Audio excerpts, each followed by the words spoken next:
ترکی کے بادشاہ سلطان مراد کی عادت تھی وہ بھیس بدل کر عوام کی خبر گیری کرتے تھے۔ بادشاہ نے ایک رات اپنے سیکیورٹی انچارج کو کہا چلو کچھ وقت لوگوں میں گزارتے ہیں۔ شہر کے کنارے پہنچے تو دیکھا ایک آدمی گرا پڑا ہے۔ بادشاہ نے اس کو ہلا کر دیکھا تو وہ مردہ انسان تھا۔ لوگ اس مردہ انسان کے پاس سے گزر کر جا رہے تھے۔ بادشاہ نے لوگوں کو آواز دی ادھر آؤ بھائیو۔ لوگ بڑی تعداد میں جمع ہو گئے لیکن بادشاہ کو پہچان نہ سکے۔ لوگوں نے پوچھا کیا بات ہے؟ بادشاہ نے کہا یہ آدمی مرا پڑا ہے، اس کو کسی نے کیوں نہیں اٹھایا؟ کون ہے یہ اور اس کے گھر والے کہاں ہیں؟ لوگوں نے کہا یہ بہت برا اور گنہگار انسان ہے۔ بادشاہ نے کہا کیا یہ امت محمدی میں سے نہیں؟ چلو اٹھاؤ اور اس کے گھر لے چلو۔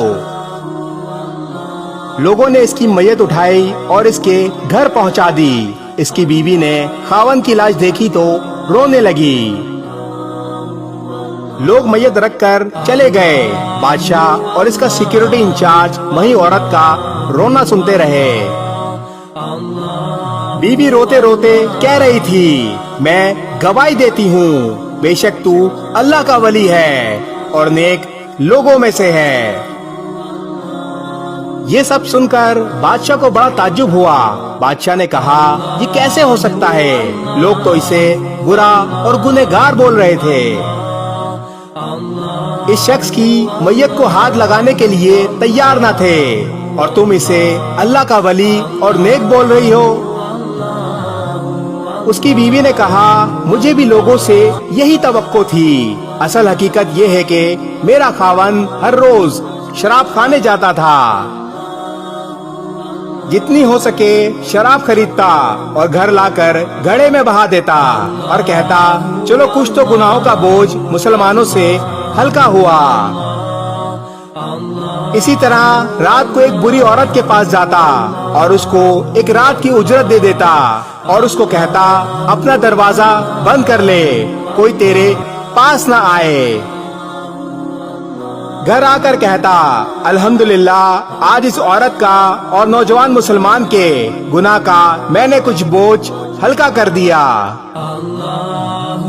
لوگ اس کو ان جگہوں پر آتا جاتا دیکھتے تھے اور اسے برا اور گنہگار سمجھتے تھے۔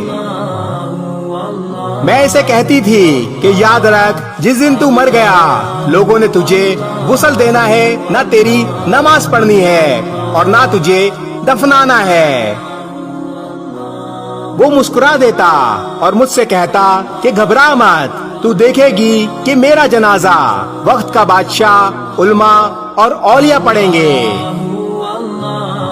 یہ سن کر بادشاہ رو پڑا اور کہنے لگا میں بادشاہ مراد ہوں، کل ہم اس کو غسل دیں گے، اس کی نماز جنازہ پڑھائیں گے اور اس کی تدفین بھی ہم کریں گے۔ چنانچہ اس کا نماز جنازہ وقت کے بادشاہ مراد علماء، اولیاء اور عوام کی ایک کثیر تعداد نے پڑھا۔ آج ہم بظاہر کچھ دیکھ کر یا محض دوسروں سے سن کر اہم فیصلے کر بیٹھتے ہیں۔ اگر ہم دوسروں کے دلوں کا بھید جان لیں تو ہماری زبانیں گونگی ہو جائیں۔